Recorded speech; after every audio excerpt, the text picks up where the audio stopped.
My name is Natalie Keaton. I'm 37 years old, and I didn't understand how cruel a single moment could be until the man I'd loved for nearly a decade looked at me calm, controlled, almost bored, and told me I didn't know him at all. It didn't happen during a fight. There was no shouting, no slammed doors. It happened over a birthday gift, a necklace, something small enough to rest in my palm, yet somehow heavy enough to bring a marriage down that had already been cracking quietly for years. I'd planned his birthday carefully, not casually, not last minute, intentionally. Back in July, we were wandering through an outdoor market, the kind with handmade candles, wooden toys, and jewelry stalls that sparkle just enough to pull you in. Sunlight bounced off glass cases like everything inside was waiting to be chosen. He stopped at one booth longer than the rest, picked up a silver chain, a deep blue stone, smooth and polished, catching the light when he turned it in his fingers. He smiled. "That's actually really nice," he said. Then, almost as an afterthought, "Maybe someday." He set it down, walked a few steps away, came back, picked it up again, checked the clasp. I didn't say anything. I didn't need to. I made a mental note. A week later, I returned alone and bought it. I tucked it into my home office drawer and forgot about it in the way you forget something you're certain will be right. Last Saturday, everything was perfect. Dinner reservations at the restaurant where we'd had our first date 9 years earlier, same table, same wine list. I even called ahead to make sure they still had it.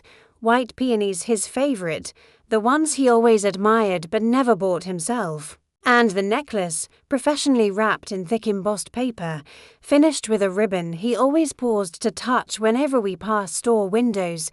He seemed happy that night, relaxed. He thanked me for dinner, complimented the wine, said it was thoughtful that I remembered the table. I believed him. We sat on the couch, glasses in hand. I gave him the gift. He unwrapped it the way he always did, slowly, carefully, until he froze. He stared at it. "What is this?" "The necklace," I said. "From the market, the one you liked." He placed it down like it was contaminated. "I don't want this." I laughed at first, a reflex. "Are you serious?" "Yes, you picked it up 3 times. I was being polite," he said flatly. "You smile at things when you don't want to offend the vendor." My chest tightened. "You said maybe someday. That doesn't mean buy it." "So what does it mean?" I asked. "It means nothing." He looked at me then, cold, certain. "And the fact that you don't know that just proves my point." The room felt smaller. "You don't know me at all," he continued. "You never have." Then he picked up the necklace and threw it at me. I caught it instinctively, the chain wrapped around my fingers, the metal biting into my skin. "Every year," he said now, his voice sharp. "Every birthday, every holiday, you get it wrong." And I'm exhausted pretending otherwise. Something inside me went completely still. I stood up, set the necklace down beside the untouched flowers. "Okay," I said, "just okay," because somewhere deep down, I already knew this wasn't about jewelry. It never had been. I didn't slam the door when I walked into my home office. That's what surprised me most, how quiet I was. I closed it gently, like I was trying not to wake someone up. Like the version of me that still believed this marriage could be saved was sleeping somewhere in the house, but she wasn't sleeping. She was gone. I sat at my desk, staring at the wall, listening to the muffled rhythm of his footsteps in the living room, pacing, stopping, pacing again, like his anger needed motion to survive. And in that silence, something clicked into place. With the cold certainty of a lock, this wasn't the first time, not even close. It was just the first time he'd thrown something hard enough to make the metal leave a mark. Gift-giving had become a minefield long before that night, for years. Every holiday came with an invisible test attached, a performance review I didn't know I was taking until I failed it. Valentine's Day, I bought concert tickets. He said it was lazy, complained about the seats, our anniversary. I planned a weekend getaway. He sulked because the hotel didn't have the exact view he wanted. Said I didn't listen. Christmas, I gave him a watch. He said it looked cheap. Asked if I'd bought it on sale, like that meant I didn't value him. Every time, I apologized. Even when I didn't understand what I'd done wrong, even when I felt myself shrinking, trying to fit into a moving definition of good enough. I told myself he was just stressed, that he didn't mean it, that he'd grown up in a family where criticism passed for love. But constant criticism, does something to you. It hollows you out slowly, then acts surprised when you finally stop trying to pour yourself back in. I opened my desk drawer. Inside was a plain manila folder, nothing dramatic, no labels screaming danger. I'd been keeping it longer than I wanted to admit. For about 6 months, that's how long I'd been keeping it to myself, not friends, not family, no one, because saying it out loud would make it real, and some small, stubborn part of me still wanted to believe I was overreacting. But after that Valentine's Day explosion, the one where he screamed at me for 40 minutes because I bought the wrong kind of chocolate, I sat right there in that chair and thought, what if this never gets better? That night, when he finally fell asleep like nothing had happened, I opened my laptop and searched for attorneys, not because I wanted a divorce, because I needed proof I wasn't trapped. Because I needed to know that if I ever reached a point where I couldn't do this anymore, there was a way out that didn't involve begging for permission. The folder in my desk was plain, manila, unremarkable. Inside was a separation agreement drafted by my lawyer. It wasn't signed, it wasn't filed, it was just waiting, the same way I'd been waiting. I pulled it out and spread the pages. Across the desk, my name sat there in clean black ink, Natalie Keaton, his name beneath it, Graham Keaton, 9 years married, and still. He could look me in the eye and say I didn't know him at all, like the last decade meant nothing. I picked up my pen. Here's something most people don't know about me. I'm a notary public. I'd gotten licensed years ago for consulting work. Clients needed documents notarized, and it saved time to have it done in-house. One of those practical decisions you make and forget about until it becomes the sharpest tool in the drawer. My state allowed notarization under specific circumstances. This qualified. I didn't hesitate. I signed, I stamped, I dated it. My hand never shook. That's when I knew this wasn't an impulsive reaction. This was the end of something that had been ending for a long time. The necklace didn't break my marriage. It just made the fracture visible. I leaned back and exhaled slowly. From the living room, I could hear his voice rising, probably rehearsing another argument, another list of my failures, another demand for an apology, but the words blurred. And something unsettling hit me. I didn't care what he said next. Not the way I used to. Not with that frantic need to fix it, smooth it over, earn my way back into his approval. That need was gone, starved to death. Then I remembered the car. The Lexus, the one I bought him 3 years earlier for our anniversary, because he'd casually mentioned offhandedly that he liked how they looked. I paid cash, fully loaded, silver. The kind of gift you give when you truly believe you're building a forever life with someone. The title had been in my name at first, easier for the bank, easier for paperwork. We talked about transferring it later. He kept putting it off. It doesn't matter, he'd said. What's yours is mine anyway. That used to sound romantic. Now it sounded like entitlement wrapped in a pretty bow. I opened another drawer, grabbed the filing cabinet key, and crossed the room. Tabs, folders, registrations, insurance. Papers, there it was, the Lexus registration, my name, and the detail I'd ignored for 3 years. He drove it every day, but legally it was still mine. I stared at the paper, not because I was unsure, but because I was finally seeing how many times I'd handed him power he never earned, how often I'd mistaken unlimited generosity for love.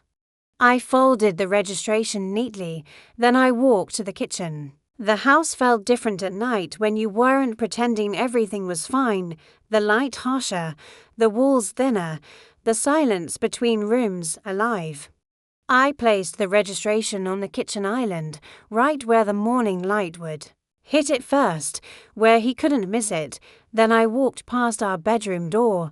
I could hear him inside now, sniffling, maybe crying, maybe just breathing too loudly, waiting for me to come in, waiting for the apology I always gave. I didn't turn the knob. I went into the guest room instead, closed the door, lay down fully clothed on top of the comforter, and stared at the ceiling. A few minutes later, I heard him crying, real sobs, the kind that used to crack my chest open with empathy. But all I felt was distance, like watching a storm through thick glass, because even through the tears, I could hear it, the expectation that I'd come running, that I'd fix it, that I'd swallow the humiliation and crawl back into normal. I didn't move. Sometime after midnight, the house went quiet, not peaceful quiet. The kind of quiet that comes after something dies. I didn't sleep much, but I didn't cry either. I kept thinking about the necklace, how instinctively I'd caught it, protected it, even when it was thrown at me. How that instinct, protect, absorb, endure, had been my role in this marriage for years. That night, I didn't protect him, I protected myself. Morning arrived without ceremony. No confrontation. No slammed doors, just pale light sliding across the kitchen tile, landing exactly where I'd placed the car registration. I was already awake, coffee brewed, mug warming my hands, spine straight, heart steady, not calm, resolved. He came out around 8:30, hair uncombed, eyes red. Last night still clinging to him. He stopped when he saw the paper. What's that? I didn't look. Upped the car registration. I know what it is, he snapped. Why is it here? Look at it. He hesitated, then picked it up. I watched his face change color, draining, jaw tightening, fingers gripping the paper like it might disappear. What did you do? He asked quietly. I corrected an oversight. What does that mean? It means the Lexus has been registered solely in my name for 3 years. Yesterday, I finalized that. You're no longer an authorized driver. Silence, heavy, pressurized. You can't do that. I already did. That's my car. It's not my money, my name, my title. His voice rose. It was a gift you've complained about 17 times. His mouth opened, closed. I didn't let him interrupt too. Big, wrong color, not the model you wanted. Uses too much gas. Seats uncomfortable. Stereo subpar. I kept track. He stared at me, and for the first time in 9 years, I didn't feel the urge to soften the truth. I felt free. Then his brothers, then anyone who thought they were entitled to negotiate my decision for me. Silence followed, real silence, not the fragile kind that waits to be broken, but the kind that settles in and stays. He moved out 3 days later, packed quickly, angrily, like he was late for a life that didn't include me. He didn't take much clothes, his laptop, a few books. He stood in the doorway at the end, keys in hand, eyes scanning the house like he expected me to stop him. I didn't. When the door closed, it didn't echo, it just clicked. Final, ordinary. That was the strangest part of all, how ordinary. The end felt once I stopped fighting it. The weeks after were quiet in a way that felt unfamiliar, like moving to a new country where even the silence speaks a different language. I slept better.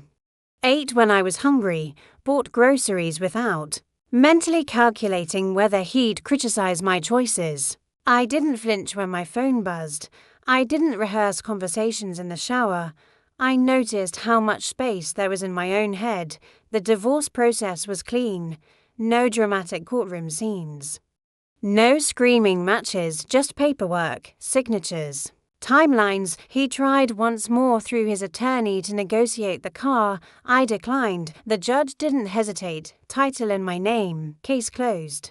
The Lexus sat in the driveway for another week before I sold it. I didn't replace it with something flashy. I bought a small hybrid. Practical, quiet, mine.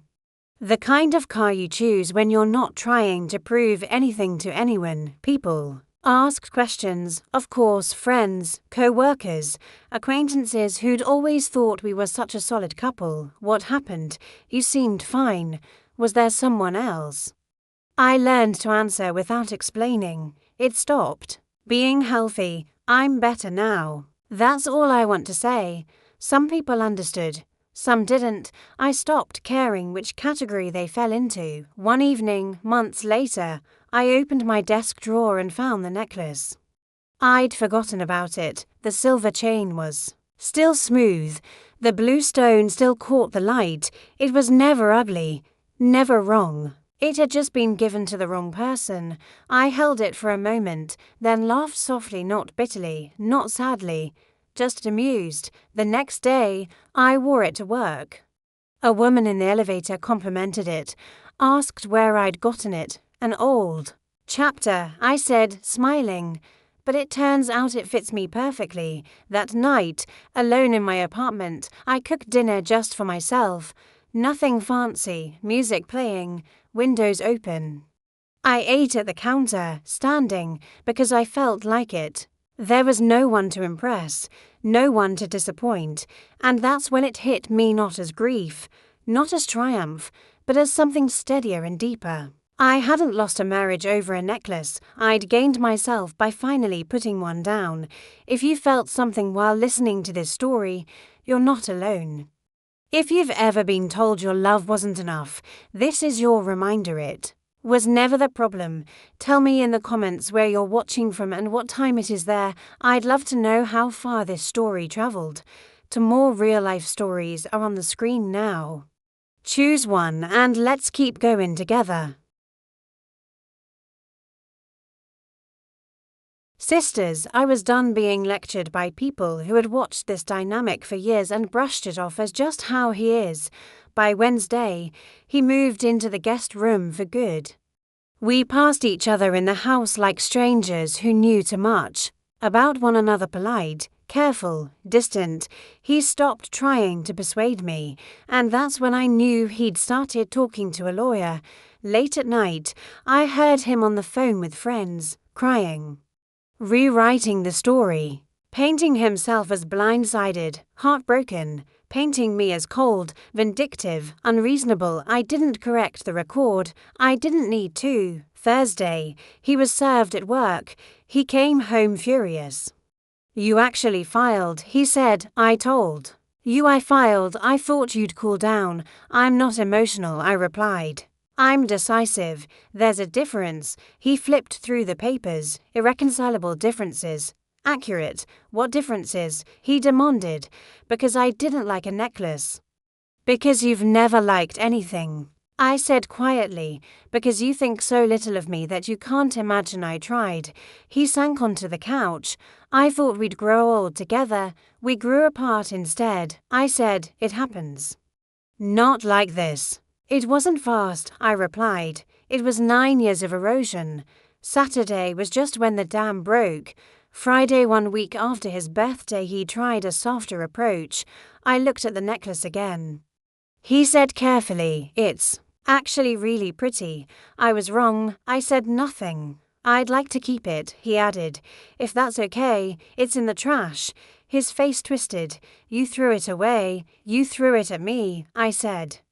I threw it away. That's petty. That's closure. Over the next few days, he tried everything. Counseling, gratitude, promises, language so polished it sounded rehearsed like bullet points from legal advice. I recognized it. I didn't budge. For the first time in 9 years, I wasn't negotiating. I was finished. 2 weeks after I filed, we sat across from each other in a conference room that smelled like stale coffee and printer toner. Our lawyers did most of the talking. I watched. I listened, and I felt relief. They started with the house. She contributed to the household. His attorney said she should be entitled to remain there. My lawyer didn't even glance at me. The house was purchased by my client prior to the marriage. Paid in full, title solely in her name, there is no marital claim, then retirement accounts, they tried. My lawyer produced documentation what I'd built before the marriage versus during it. The portion earned together would be split fairly. It was far less than he'd assumed. Then the car. The Lexus was a gift, his attorney said. My lawyer slid the registration across the table. Ownership was legally transferred to my client exclusively prior to filing. Binding, valid, silence. By the end of the meeting, the numbers were clear. He would receive a modest settlement, about $20,000, and 30 days to vacate the house. That was it. He was crying when we left the room. You really thought of everything, he said. I had 6 months, I replied. Use them well, so the necklace wasn't really the issue. He said, you were already halfway out the door. I was waiting to see if things would change. I said, they didn't, they got worse. The divorce was finalized. 6 weeks later, he moved out 3 weeks after that. I heard through mutual friends that he'd found a small apartment across town and was taking the bus to work, complaining loudly about it. Apparently, public transportation was beneath him. Another thing I should have known, the fallout was predictable. Most friends sided with him at first, heard his version. The one where I ended a marriage over a birthday present. A few asked for my side. I showed them receipts, texts, emails. Years of criticism documented in his own words. The pattern was undeniable. Some apologized. Some quietly unfriended him. Some admitted they'd always thought he was too critical but didn't want to interfere. His family still hates me. I don't care. They called his cruelty standards. They called my endurance obligation. I was done playing that role. People ask if I regret it. The nuclear option over a necklace. The answer is no. The necklace was just the catalyst. The marriage had been dead for years. I was just too invested to admit it. When someone throws your love back at you and calls you lazy, they're telling you exactly how they see you. I finally listened. The necklace is probably buried in a landfill by now. The car is still in my garage, though I may sell it. Too many memories. The house is quiet and it's mine. I've painted to rooms, rearranged furniture, made choices I'd always deferred because he wouldn't like them. Every decision feels like reclamation. I've started dating again. Nothing serious. Coffee here and there. It's strange how different it feels when someone says thank you and means it. When effort is appreciated instead of dissected. Last week, I went on a 3rd date with a man named Ethan. After dinner, we walked to our cars. He noticed my watch, simple, understated.